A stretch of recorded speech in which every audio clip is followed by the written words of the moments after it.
Lena had lived on Maple Grove for 6 quiet years, tucked inside her modest two-bedroom home at the end of the cul-de-sac.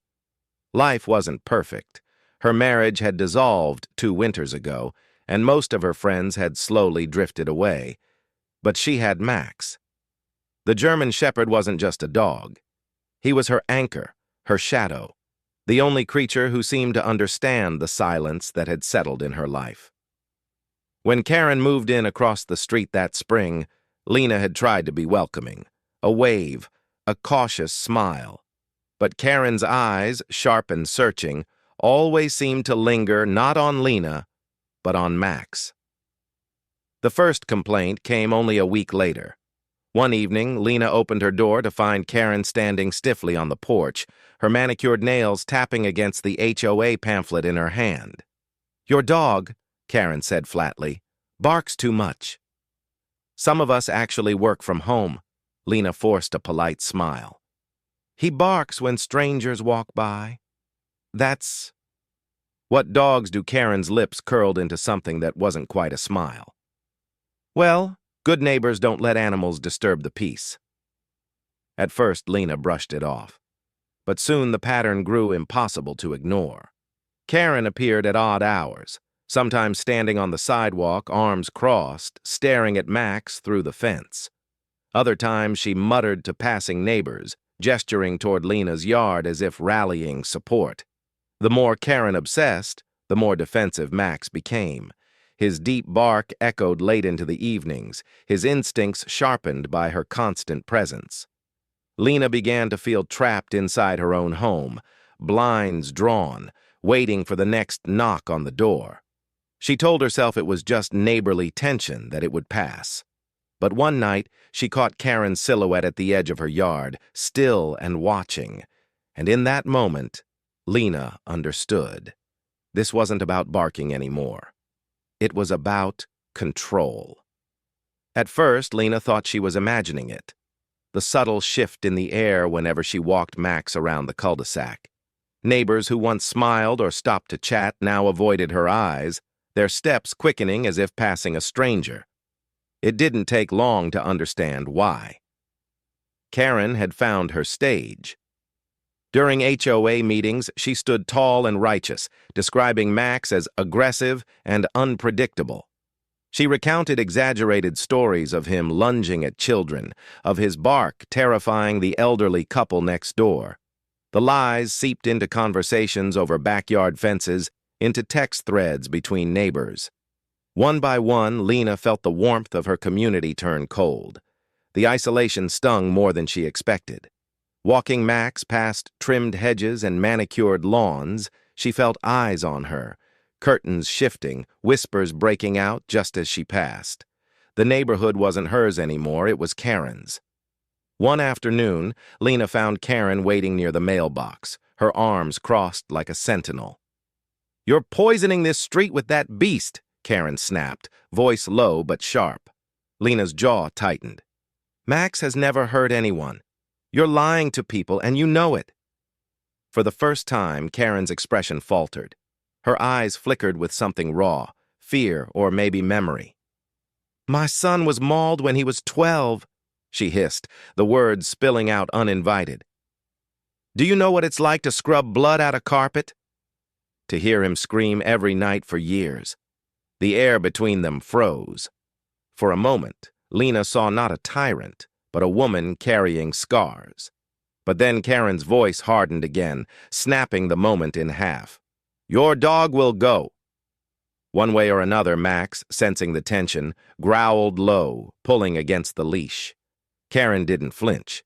Instead, she leaned closer, her smile chilling. "You'll see." "They already believe me," Lena walked away, heart pounding. But the damage was done.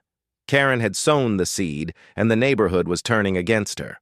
The world outside her front door no longer felt safe.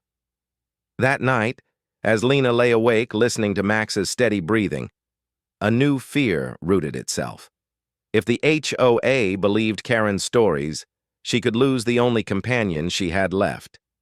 And the first letter from the board arrived the very next morning. The envelope was thin, but its weight crushed Lena the moment she unfolded the letter. The HOA's tone was cold, stripped of humanity. Remove the animal within 30 days or face eviction proceedings. Her hands trembled as she read the words again and again, Max pacing at her feet, sensing her unease.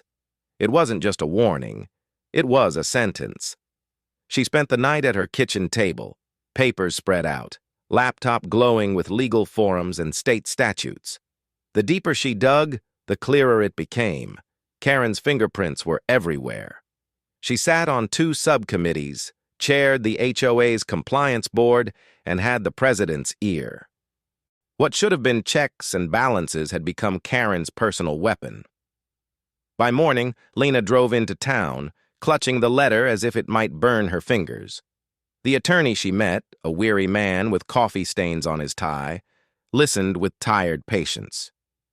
"You've got a case," he finally said, tapping the letter. "But it'll be a fight." This woman, Karen, she knows how to manipulate procedure. People like that? They don't stop until someone forces them to. Lena exhaled, the smallest thread of hope weaving through her fear. "So I can keep Max?"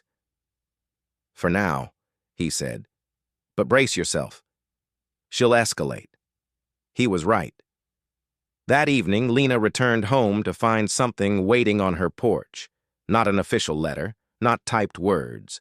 A single sheet of notebook paper, jaggedly torn, with 5 words scrawled in heavy ink. "Dogs can disappear. So can you." The note fluttered in her shaking hands as Max barked inside, his claws scratching against the door frame. Lena's throat tightened, panic pressing in from all sides. It wasn't the HOA anymore. This was personal. As she locked the door and pulled the blinds, a realization gnawed at her. Karen had taken the fight out of the boardroom and into the shadows, and shadows Lena knew could hide anything. The silence was wrong. Lena woke to an empty house, no nails clicking across the floor, no warm breath at her bedside. Panic clawed at her chest as she tore through the rooms, calling Max's name. The back gate hung open, swinging in the night wind. Her search ended in front of Karen's yard. The sight stopped her cold, a trail of smeared paw prints across the sidewalk, ending in a dark pool that glistened beneath the streetlight. Blood. Lena's scream shattered the quiet. Porch lights flickered on, blinds shifted, neighbors stared, but no one came forward. Only Karen appeared, stepping out in her robe, face unreadable. "You should have listened," she said calmly. Lena lunged forward, voice breaking. "What did you do to him?" Karen's mask cracked, fury and grief spilling through. "Dogs destroy. They take everything. My husband, he left me bleeding while that mutt tore into my boy. And you, parading yours around like some badge of pride." Her voice rose, wild. "I won't let it happen again." The 2 women collided in the yard, rage and fear boiling over. Lena shoved, Karen struck back, their struggle rolling across the grass as neighbors gasped from their porches. Somewhere in the chaos, a heavy garden stone slipped from Karen's hand, striking the pavement with a sickening thud. Blue lights split the night, sirens cutting through screams, officers swarmed, shouts ordering them apart. And as Lena sat trembling, blood on her palms, she realized the neighborhood was no longer just divided. It was a crime scene. The days that followed blurred into a parade of uniforms, flashing lights, and endless questions. Police recorded every word. Neighbors whispered their versions, and the HOA scrambled to distance itself from Karen's crusade.